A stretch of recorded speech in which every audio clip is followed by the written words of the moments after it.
Shalom saudara-saudara yang dikasih Tuhan. Dalam pembacaan kita setahun ini, kita sudah masuk kepada pembacaan dalam kitab Imamat pasal 13 sampai pasal 15. Nah, kalau kita membaca kitab Imamat, ini berbicara banyak hal berkaitan dengan apa yang diinginkan Tuhan dari penyembahan kita kepada Tuhan. Nah, 3 bagian penting yang kita bisa dapati di sini adalah bait suci itu sendiri atau tabernakel atau kemah suci, korban, dan orang yang membawa korban.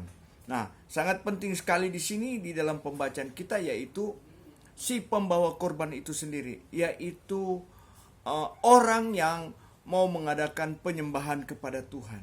Nah, penyembahan orang itu kepada Tuhan dibutuhkan sebuah kekudusan, sebuah kelayakan yang menjadi standar yang diinginkan Tuhan.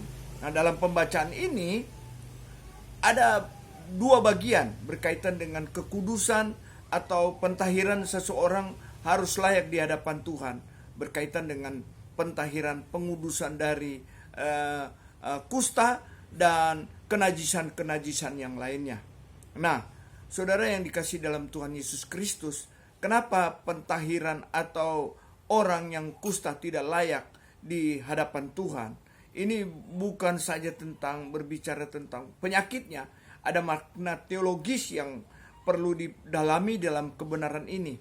Apa yang perlu didalami? Ternyata hal-hal yang berkaitan kepada Tuhan itu bukan hanya tanggung jawab di tabernakel atau di bait suci saja, tetapi dalam kehidupan masyarakat sosial di luar bait suci, orang-orang Israel harus tetap menjaga kekudusannya, harus menjaga hal-hal yang berkaitan yang berkenan kepada Tuhan.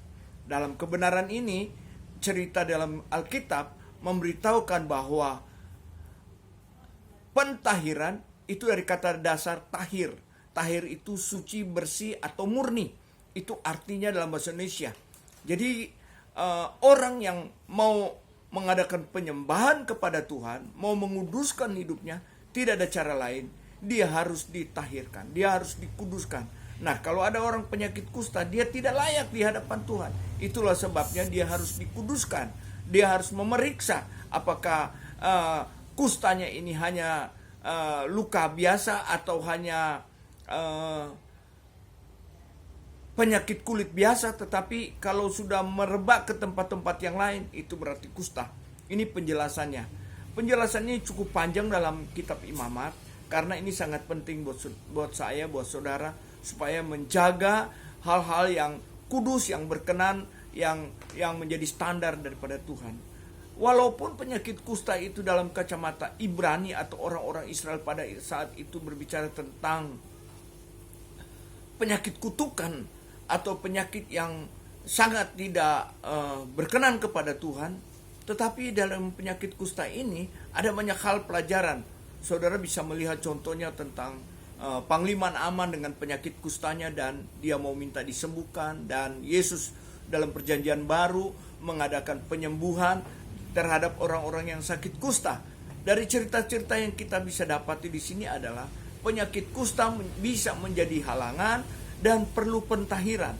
Nah, kusta ini berbicara tentang hal-hal yang tidak layak, yang tidak berkenan kepada Tuhan dan harus dikuduskan. Saudara, di dalam pengiringan saudara, di dalam pelayanan saudara, di dalam kehidupan saudara mau berkenan kepada Tuhan, tidak ada cara lain. Saudara menjaga kekudusan dan kehidupan saudara bersih, murni di hadapan Tuhan, sehingga kehidupan saudara boleh berkenan dan penyembahan saudara boleh diterima oleh Tuhan.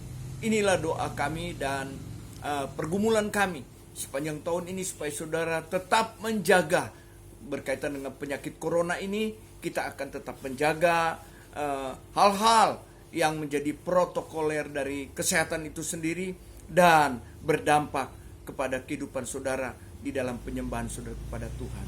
Tuhan memberkati, salam sehat,